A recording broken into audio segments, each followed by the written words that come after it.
Hi అండి, welcome back to పవనాస్ vlogs. నేను మీ చిట్టి అమ్ములనండి. ఈరోజు మనం తయారు చేసుకునే రెసిపీ డ్రాగన్ చికెన్.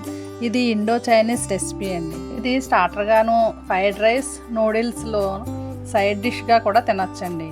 ఇది ఎలా తయారు చేసుకోవాలో చూద్దామండి.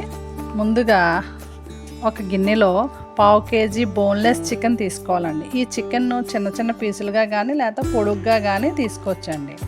దీనిలో ఒక ఎగ్గు, కొంచెం salt, white pepper powder, soya sauce వేసుకొని ఒకసారి కలిపి దానిలో 2 స్పూన్స్ కార్న్ఫ్లోరు, 2 స్పూన్స్ మైదా వేసి దానిని కూడా కొద్దిసేపు కలిపి పలచగా కలుపుకొని ఉంచుకోవాలండి. ఇప్పుడు పాన్లో ఆయిల్ వేసుకొని దానిలో మనం మ్యాగ్నెట్ చేసుకుని చికెన్ ఉంది కదండి, అది వేసుకుని గోల్డెన్ బ్రౌన్ వచ్చేంత వరకు ఫ్రై చేసుకోవాలండి.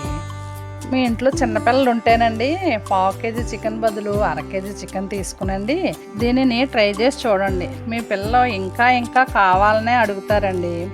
ఇప్పుడు ఇవి గోల్డెన్ బ్రౌన్ కలర్లోకి వచ్చేసేయండి. ఇవి మనం తీసుకుని పక్కన పెట్టుకుందాం.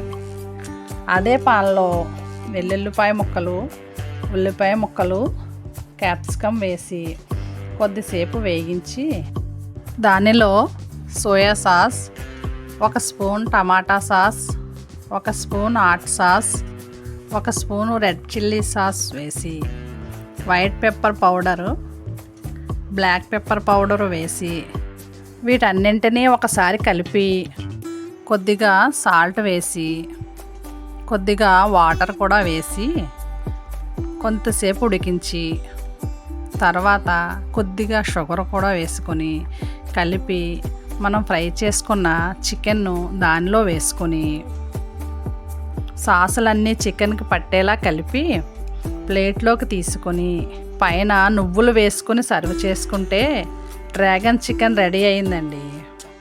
మీరు కూడా ట్రై చేసి చూడండి. Thank you for watching. Please subscribe. గంట కొట్టడం మర్చిపోకండి.